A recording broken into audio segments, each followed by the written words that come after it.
할렐루야. 오늘도 우리가 함께 모여 예배함이 기쁨인 줄 믿습니다. 하나님의 은혜 안에서 예배함이, 그리고 찬양함이, 그리고 기도함이 온전한 기쁨을 누리는 시간이요, 세상의 모든 걱정과 어려움을 이겨내는 시간이 되시기를 간절히 소망하고 또 소망합니다. 새로운 것이 나타나면 이전 것은 잊혀지곤 합니다. 요즘 시대가 정말 빠르게 변하고 있죠. 그러다 보니 이전에는 너무나도 중요했던 것들이 지금은 사용되지 않는 경우들이 참 많은 것 같습니다. 예를 들면 이런 것들이 있을 것 같아요. 전화기. 요즘에도 집집마다 전화기를 키우시나요? 네, 옛날에는 제 어릴 적만 해도 각 집집마다 전화기가 있었던 것 같습니다. 친구들의 집 전화번호를 외우고 다녔고, 친구와 놀고 싶다면은 그 집에 전화를 해서 그 집안의 구성원의 누구든지, 부모님이든 형제든 누구든지 전화를 받아서 이제 친구를 바꿔달라고 말하고 약속을 잡기도 하고 이야기를 나누기도 했습니다. 그러다가 이제 전화세 많이 나온다고 또 이제 혼나고 그랬던 경험이 있기도 합니다. 그런데 지금은 어떻습니까? 집 전화는 거의 쓰지 않습니다. 저희 집 같은 경우도 집 전화를 끊었더라고요. 모두 핸드폰을 들고 각자의 연락처를 핸드폰에 저장해서 가지고 다닙니다. 핸드폰 번호조차도 외우지 않아요. 처음에 전화 버튼을 한번 톡 누르고 톡 끊으면은 자동으로 이제 저장을 할 수 있는 그런 시대에 살아가고 있습니다. 핸드폰에 많은 사람들의 핸드폰 번호를 저장해 놓고 그것으로 연락을 주고받는 시대입니다. 보통 새로운 것이 나오게 되면 이전 것은 영향력을 잃고 맙니다. 그리고 지금 시대에도 계속해서 이 사회는 변화하고 있고요. 오늘 안디옥 교회와 예루살렘 교회 가운데에서 많은 일들이 일어나게 됩니다. 오늘 그 이야기를 함께 나눠보고자 합니다. 오늘 말씀은 안디옥 교회와 예루살렘 교회 가운데 있었던 일들에 대해서 이야기를 기록하고 있습니다. 먼저 함께 읽지는 않았지만 15장의 시작을 보면 바울과 바나바가 사역하고 있었던 안디옥 교회에서 있었던 일들을 먼저 기록하고 있습니다. 오늘 이야기의 첫 장면 1절 말씀을 먼저 살펴보면요, 유대에서 온 몇몇 사람들이 이렇게 가르치기 시작합니다. 모세의 법대로 할례받지 아니하면 능히 구원을 받을 수 없다. 모세의 법대로 할례받지 아니하면 능히 구원을 받지 못한다 라고 가르치는 사람들이 있었습니다. 유대에서 온 몇몇 사람들이 그렇게 가르쳤습니다. 그들은 아마 흔히 이렇게 불려지는 사람들이었을지도 모르겠습니다. 들어보셨는지 모르겠지만 무명의 전도자들이라는 단어를 들어보셨는지 모르겠어요. 우리는 흔히 초대교회 시대에 바울과 바나바, 베드로와 같은 사람들만이 복음을 전했다라고 생각을 합니다. 왜냐하면은 그 사람들만이 성경에 기록되어 있기 때문에 그렇습니다. 하지만 우리가 생각을 해보면은 바울이 가기도 전에 먼저 교회가 세워져 있었던 지역들이 있었거든요. 그리고 바울이 가기도 전에 먼저 예수 그리스도에 대해서 자세히 알고 있었던 지역들 역시도 있었습니다. 그것은 우리에게 초대교회 시대에 우리가 흔히 알고 있는 그 12사도나 7집사 혹은 바울과 바나바, 여러 성경에서 기록하고 있는 그 전도자들보다 더 많은 사람들이 복음 전하는데 힘썼구나 라는 것을 상상해 볼 수 있습니다. 그리고 그 생각은 합당한 생각일 겁니다. 또 다른 근거로 성령을 받았던 인원들에 대해서 생각을 해볼 수 있는데요, 마가의 다락방에 120명 정도의 성도들이 모여서 성령을 받게 됩니다. 그리고 그들은 바울과 여러 유대인들의 박해 가운데에서 이곳저곳으로 흩어지게 됩니다. 그들이 이곳저곳에 흩어져서 무엇을 했을까요? 예수 그리스도의 복음을 증언했을 겁니다. 그들이 정착해서 그 지역에서 복음을 전했을 겁니다. 당연했겠죠. 성령의 충만함을 경험했고 그 박해하던 유대인들 가운데에서도 복음을 전했는데 도망쳐 나온 그 지역에서 복음을 전하지 않을 이유가 전혀 없기 때문에 그렇습니다. 자, 좋습니다. 여기까지는 너무나도 좋아요. 하나님의 나라와 하나님의 교회가 이 세상 곳곳으로 퍼져나가는 너무나도 기쁘고 좋은 일들입니다. 그런데 중요한 게 뭐냐면은, 문제가 있었다면 그것이 뭐냐면은 오늘 기록하고 있는 문제들입니다. 그들이 전하는 복음이 온전치 못했을 수도 있다라는 거예요. 모세의 법대로 할례를 받는 것이 구원을 받는 길이다라고 전했을지도 모른다라는 겁니다. 그들 모두가 그러지는 않았겠지만 최소한 그들의 일부는 그렇게 복음을 전했던 것 같습니다. 이들이 이렇게 복음을 전하고 있는 이유가 무엇일까요? 아마 그들은 깊은 유대의 문화 가운데, 유대적인 문화 가운데 사로잡혀 있었던 인물들로 추측이 됩니다. 교회 안에 이런 사람들이 누가 있었을까요? 깊은 유대적 신앙에 빠져 있었던 바리새인들이나 혹은 서기관이나 제사장들 중에서 예수 그리스도의 구원의 능력을 깨닫고 교회로 넘어온 사람들을 우리가 생각해 볼 수 있습니다. 이들이 나고 자란 시절들을 상상해 본다면 이렇습니다. 그들은 어릴 적부터 유대적인 교육을 받았을 것입니다. 율법의 중요성과 할례를 통해 하나님의 백성이 된다라는 정체성을 배웠을 것이고, 그런 정체성을 가지고 살아왔을 겁니다. 한평생 동안 그렇게 살아왔을 겁니다. 시장에서 구입하는 것들까지 하나님 앞에 11조를 드렸고, 매년 특정한 날짜가 되면은 하나님께 제사를 드리러 내가 어느 곳에 있든지 예루살렘으로 돌아와서 제사를 드렸습니다. 그들이 가지고 있었던 믿음의 형태가 어땠든지, 그것이 바르고 정확한 방향이었는지 아니었는지는 일단 제쳐두더라도 그들은 분명 율법을 지키기 위해 뜨거운 마음을 가지고 있었다는 것이죠. 그 율법을 향해서, 하나님을 향해서 뜨거운 마음을 가지고 있었던 사람들이었다는 것이죠. 그런데 그런 그들에게 이방인이 구원을 받는다는 것은 두 가지의 문제가 있습니다. 이해할 수 없는 점들이 있어요. 첫 번째는 무엇이냐면은 하나님의 백성이 아닌 그들이 어떻게 구원을 받느냐라는 문제입니다. 그들은 하나님의 백성이 아닌데 어떻게 하나님 나라에 들어갈 수 있느냐라는 거예요. 지금 우리는 너무나도 쉽게 답을 알 수 있는 질문이죠.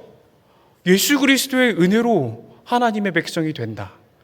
구원을 받는다. 하나님 나라에 들어갈 수 있다. 너무나 쉽게 대답할 수 있는 질문입니다. 하지만 이 질문이 그들에게는 심각하게 다가오는 질문이었을 겁니다. 왜냐하면 그들이 평생토록 배우기로는 하나님 백성들만이 하나님 나라에 들어갈 수 있었는데, 하나님의 백성의 기준이 뭐였냐면은, 하나님의 백성됨의 기준이 무엇이었냐면은 할례를 받는 것이고 율법을 지켜나가는 것이기 때문에 그렇습니다.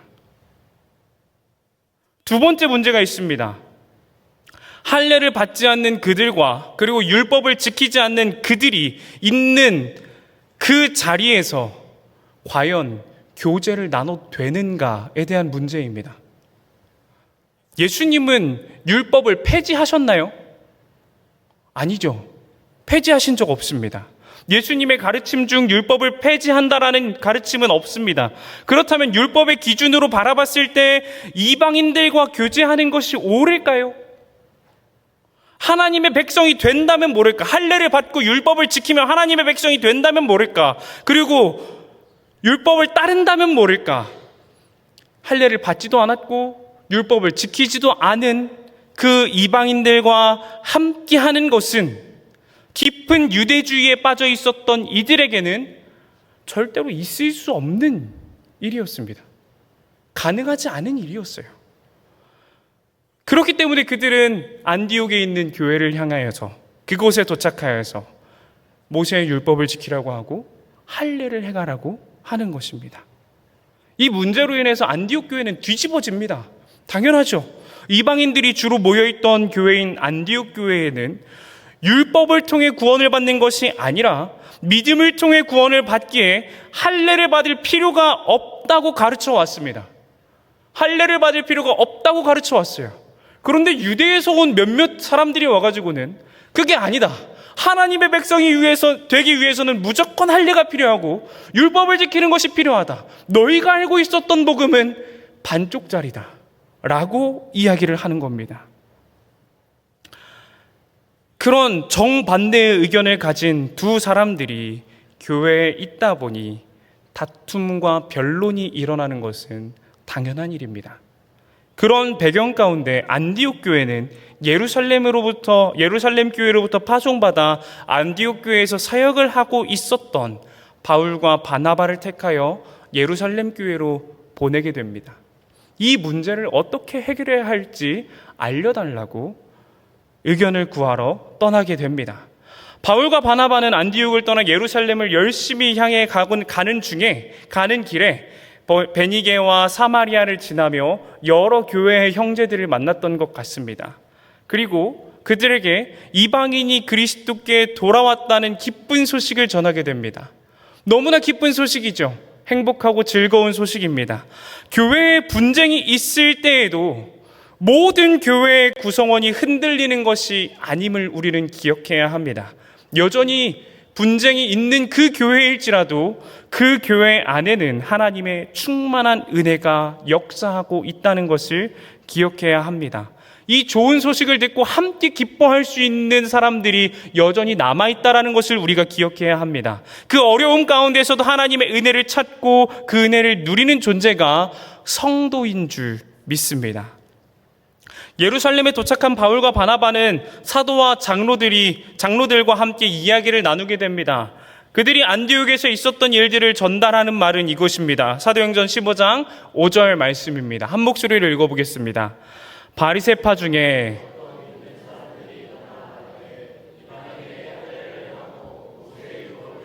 명하는 것이 마땅하다 하니라. 아멘.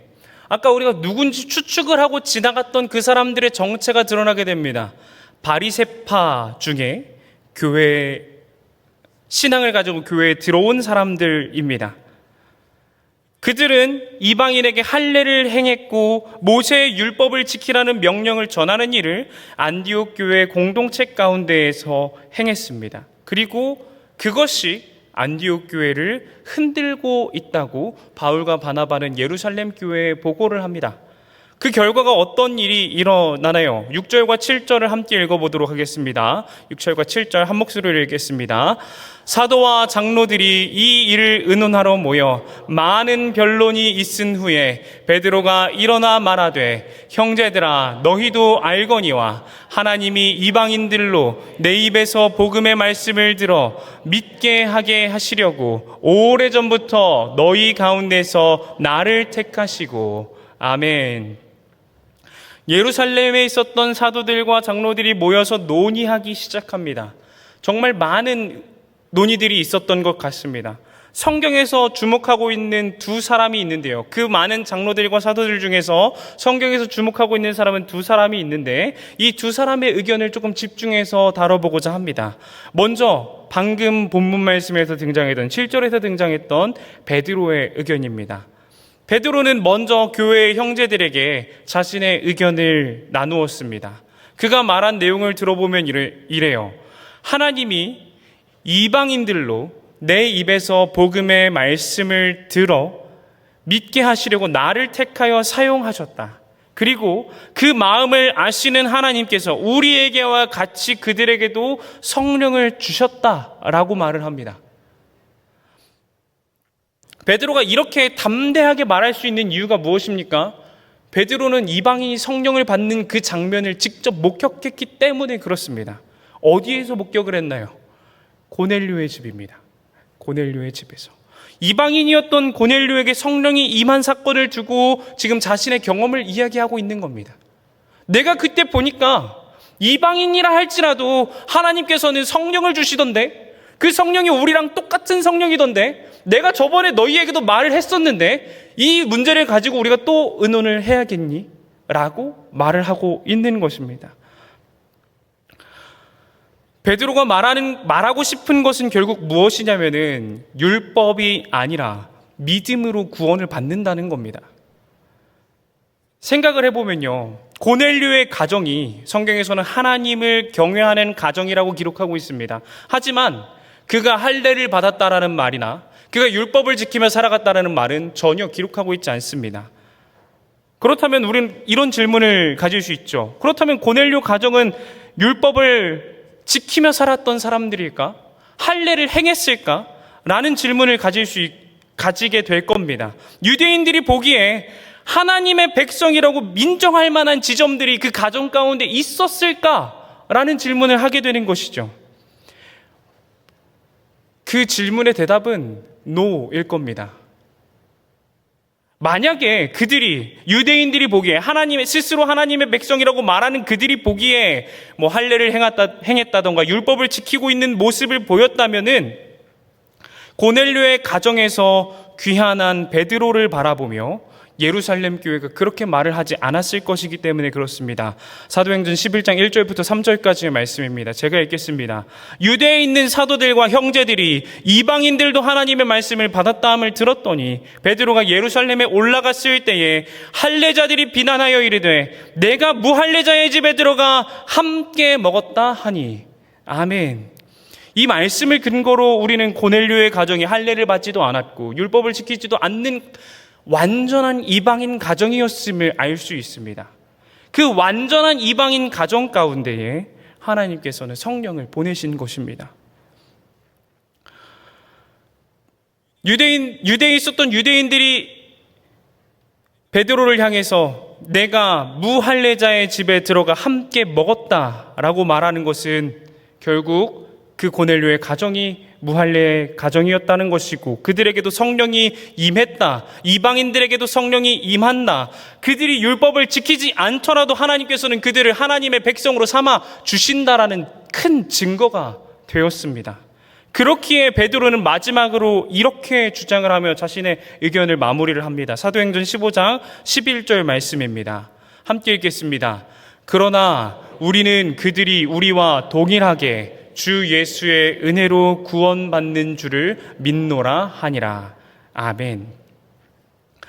할례를 받은 사람들이나 그렇지 않은 사람들이나 율법을 지키는 사람들이나 그렇지 않은 사람들이나 모두 동일하게 예수 그리스도의 은혜로 구원을 받는다. 아주 정확하고 명료하게 고백하고 있습니다. 중요한 단어가 있다면 동일하게 라는 단어일 것입니다. 당시 문화 가운데에서 유대인과 헬라인이 동일하다라는 생각을 하기가 쉽지 않았습니다. 유대인들은 헬라와 로마에 많은 악감정이 있었습니다. 오랜 시간 그들의 지배를 받아왔고 핍박도 받아왔습니다. 때로는 성전에 이방 신상을 강제로 세우기도 했던 민족이 그들이었습니다. 그렇게 이방 민족에 대한 차별이 아니라 혐오의 감정을 가지고 있었습니다.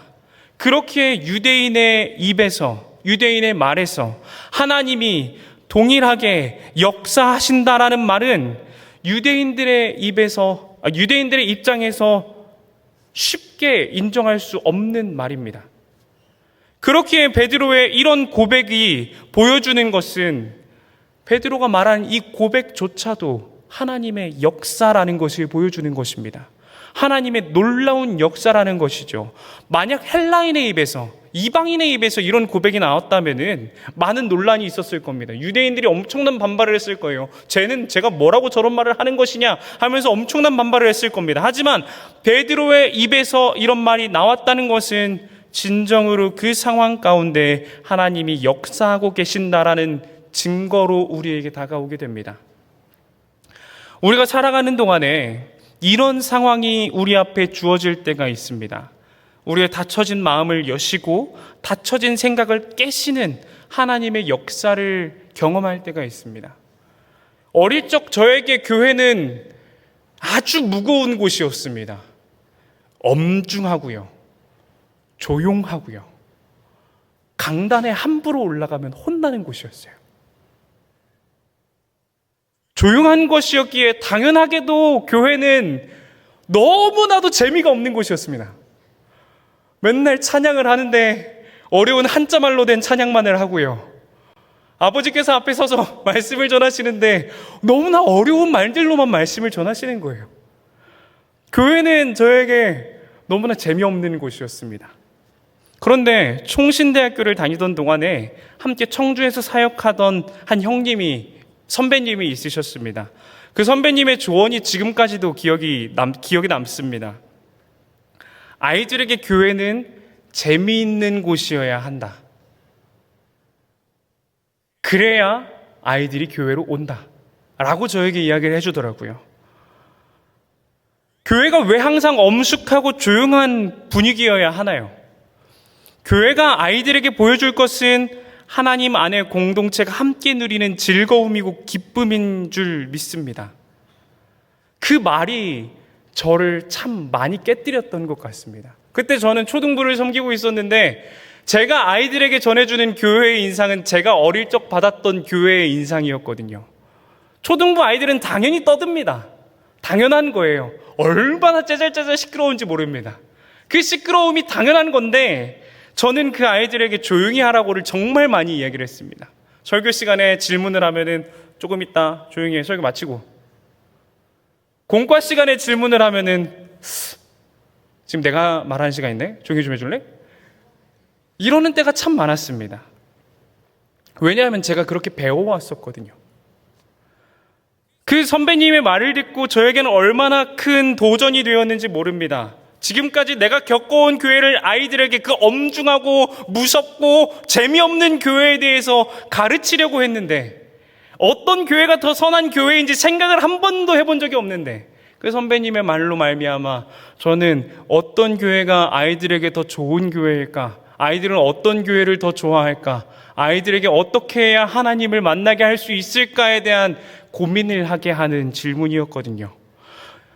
우리 모두에게 이런 경험이 있을 겁니다. 내가 지금까지 생각해 왔던 것들이 하나님 앞에서 깨어지는 경험 말입니다. 성경 안에서 깨어지는 경험 말입니다. 교회는 더욱 성장하고 바른 길로 나아가야 하는 줄 믿습니다. 그렇기에 제가 총신대학교에서 배웠던 말 중에서 가장 좋아하는 말이 무엇이냐면은 이 문장입니다. 개혁된 교회는 항상 개혁되어야 한다. 이 말이 저는 너무나 좋더라고요. 종교개혁가 칼빈의 개혁 정신을 기념하는 슬로건입니다. 성도는 항상 성경 안에서 개혁되어야 합니다. 한 곳에 머물러 있어서는 안 되는 것이죠. 성도들이 모여있는 교회 역시도 마찬가지입니다. 성도들이 모인 공동체인 교회 역시도 마찬가지입니다. 매일매일 성경 앞에서 새롭게 나아가며 그렇게 새롭게 경험한 하나님의 은혜를 통해 평생을 살아가는 그 공동체가 수원하산교회가 되기를 간절히 소망하고 또 소망합니다. 그런데 베드로의 이런 말 이후에 또 한 번 중요한 인물이 등장하게 됩니다. 바로 야고보입니다.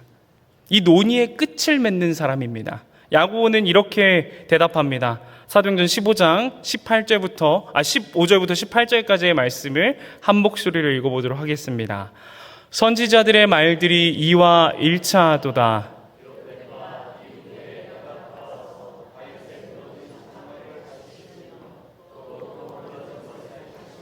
일으키리니 이는 그 남은 사람들과 내 이름으로 일컬음 받는 모든 이방인들로 주를 찾게 하려 함이라 하셨으니 즉 예로부터 이것을 알게 하시는 주의 말씀이라 함과 같으니라. 아멘.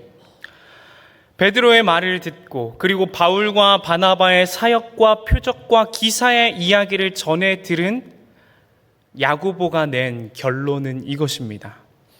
이 일들을 이루신 분은 하나님이시며 이미 선지자들을 통해 이 모든 일들을 예견하셨었다라는 말입니다. 하지만 베드로의 의견에서 조금 추가되는 내용이 있습니다. 20절부터 21절까지의 말씀인데요. 제가 읽겠습니다. 다만 우상의 더러운 것과 음행과 목매어 죽인 것과 피를 멀리하라고 편지하는 것이 옳으니 이는 예로부터 각 성에서 모세를 전하는 자가 있어 안식일마다 회당에서 그 글을 읽음이라 하더라. 아멘. 야고보는 믿음으로 구원을 받는 것, 이방인들이 하나님께 나아오는 것을 율법으로 막거나 그 삶을 무겁게 하지는 않지만 이방인들이 꼭 지켜야 할 몇 가지 규칙을 정해줍니다. 야고보 역시도 믿음으로 구원을 받는다라고 여겼습니다. 이방인들 역시도 하나님께로 나올 수 있다라고 여겼습니다. 그리고 율법으로 말미암아 그것을 막지 않기를 원했습니다. 하지만 그럼에도 불구하고 야고보는 이방인 성도가 꼭 지켜야 할 몇 가지 규칙을 정하고 있는 것입니다. 바로 우상을 섬기는 것과 음행과 목매어 죽인 것과 피를 멀리하는 것입니다. 그것들을 지켜야 하는 이유에 대해서는 21절에서 나타나는데 모세를 전하는 자가 있다라는 겁니다. 모세를 전하는 자가 있기 때문이다.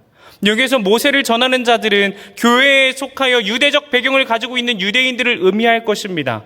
여전히 이방인들과 함께 교제해야 하는 것을 어려워하는 그분들, 그들을 위해 최소한의 배려 혹은 교회 안에서의 최소한의 율법에 대한 존중이 있어야 한다고 야고보는 지금 권고하고 있는 것입니다. 야고보의 이런 의견으로 결론이 지어지는 이유는 야고보가 베드로보다 더 귀하고 대단한 사람이기 때문이 아닙니다. 그가 보수적인 유대인들의 대표하는 인물이었기 때문에 그렇습니다. 베드로와 바울, 바나바 그리고 유대주의자들 사이에서 절충하는 역할을 보수적인 유대인들의 대표가 진행하고 교회는 이 내용을 안디옥 교회로 보내 그들에게 바르게 전하기로 결정하게 됩니다. 초대교회가 이렇게 행할 수 있었던 이유는 그 가운데 어떤 권위적인 압박이 없었기 때문일 것입니다. 자유로운 분위기 속에서 서로의 의견을 정진할 수 있었고 여러 논의가 있을 수 있었고 어떠한 정치적 공작도 없이 하나님의 말씀 안에서 서로를 그리고 스스로를 분별하려 하였기 때문에 가능한 일이었을 것이라고 저는 믿고 있습니다. 이 장면에서 성도는 교회의 의사결정에 대해서 고민해 봐야 합니다. 현대의 많은 교회들은 문제가 생기고 다툼이 생기면 서로 논쟁하고 헐뜯느라 바쁩니다. 그리고 결국 분열하게 되죠. 팔을 나누고 싸우는 모습을 정말 많이 보여줍니다. 이는 꼭 지금의 교회들에만 있는 문제가 아니라 당시 초대교회 몇몇 교회들 가운데서도 있는 문제였습니다. 대표적으로 우리는 고린도 교회를 생각해 볼 수 있죠. 하지만 오늘 예루살렘 교회에서의 회의는 우리에게 좋은 모범을 보여줍니다. 성경의 확실한 기준과 삶을 거룩히 살아갈 모범을 갖는 것, 그리고 그것을 결정하는 데 있어서 분란과 다툼이 아니라 서로의 뜻을 나눔으로 진행한다는 것, 그리고 그 뜻 가운데 먼저 나의 의견이 아닌 하나님의 뜻을 구하고 그 하나님의 역사를 나눔을 통해 나아가는 것, 이런 방식의 의사결정이 참된 교회의 의사결정인 줄 믿습니다. 결국 지금의 상황을 정리해 보면요, 이렇게 정리할 수 있을 것 같습니다. 예루살렘 회의에서 이 초대교회는 2마리 토끼를 모두 잡았다라고 생각해 볼 수 있을 것 같습니다. 먼저 그들은 구원에 대한 오해를 해결했습니다. 교회 안에서 확실한 구원관을 정립시킨 것입니다. 모두가 동일한 구원관을 가지고 있다는 것은 매우 중요한 일입니다. 교회가 한 입으로 나아가는 것은 정말 중요한 일입니다. 교회 안에 구원에 대한 다른 의견이 있는 것은 당연히 있어서는 안 될 일이고 꼭 구원에 관한 의견이 아니더라도 다른 부분에 있어서도 동일한 그리고 일치하는 의견이 있다면 너무나 귀하고 좋은 일일 것입니다. 이 교회가 얼마나 사람이 많고 말이 많은 공동체입니까? 여러 목사님들이 하는 말이 있습니다. 다툼하면 꼭 나오는 스토리가 있어요. 김장할 때 이야기입니다. 김장하는 것만으로도 크게 다투는 공동체가 바로 이 교회입니다. 저희 교회도, 제 모교회도 전라북도 정읍에 있어가지고 매년 한 100포기씩 김장을 하시는 것 같은데, 김장을 할 때마다 이야기가 나와요.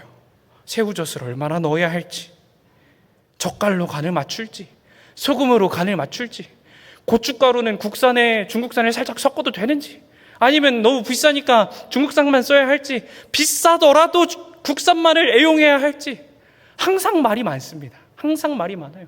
이게 숨이 다 죽은 건지 덜 죽은 건지 그런 것 가지고도 말이 많은 곳이 바로 이 교회 공동체인 것 같습니다. 그 김장하는 그 작은 일 하나로도 그분들에겐 큰일일까요? 작은 일 하나로도 뜨거운 공방이 이루어지는 곳이 바로 교회 공동체입니다. 그래서 사실 교회 구성원의 의견을 모두 반영하는 것은 불가능한 일입니다.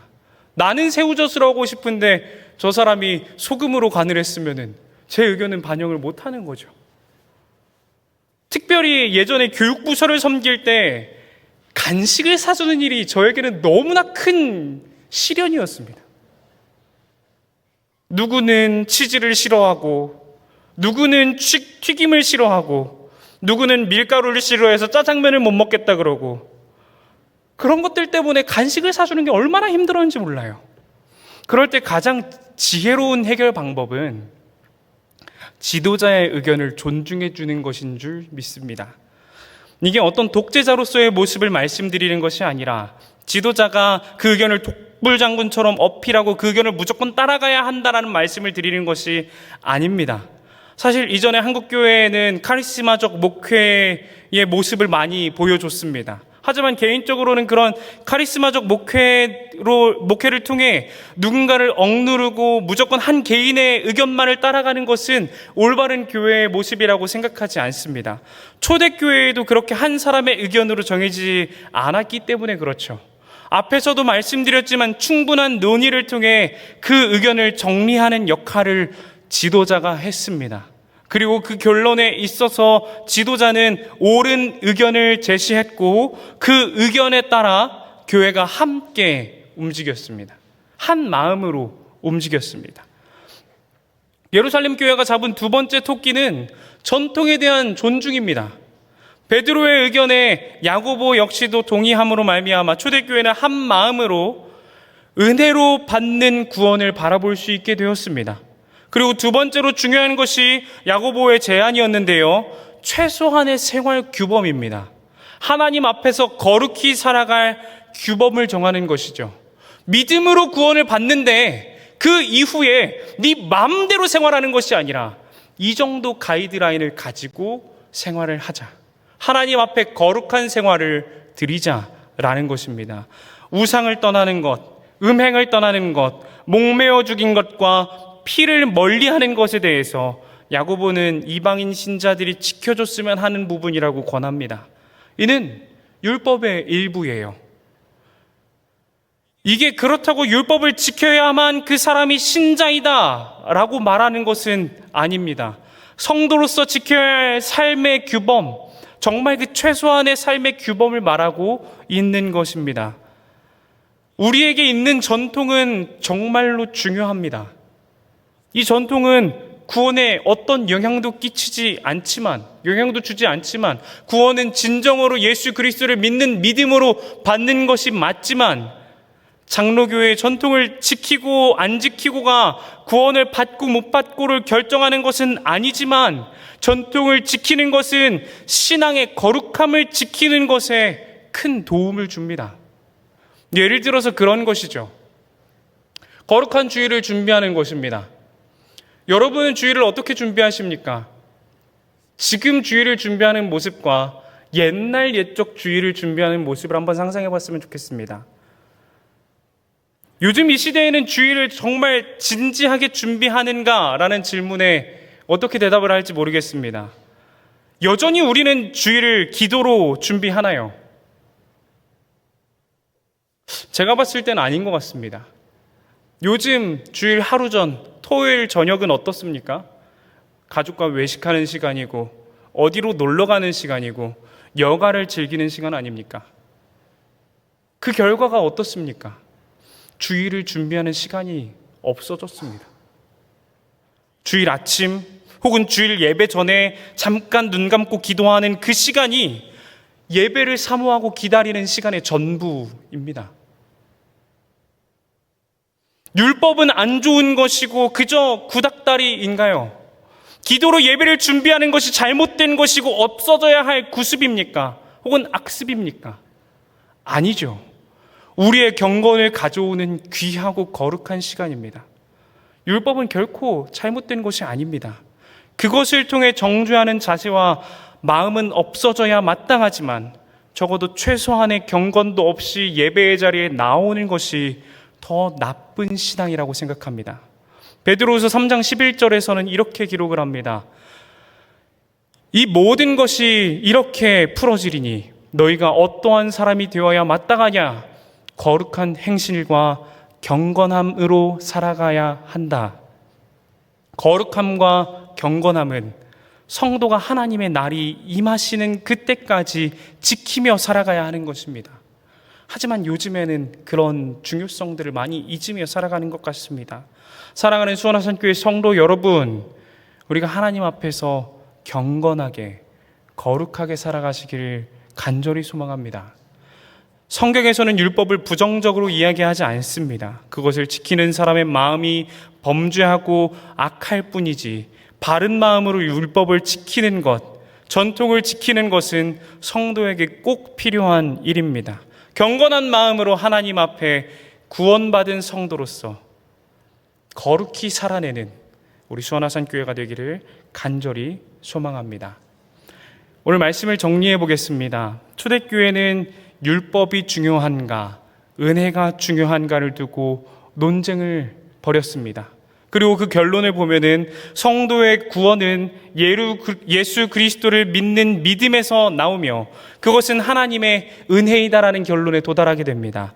하지만 성도는 그것에서 끝나는 것이 아니라 성도는 하나님 앞에 거룩한 삶을 살아가야 한다까지가 오늘 말씀의 완전한 결론입니다.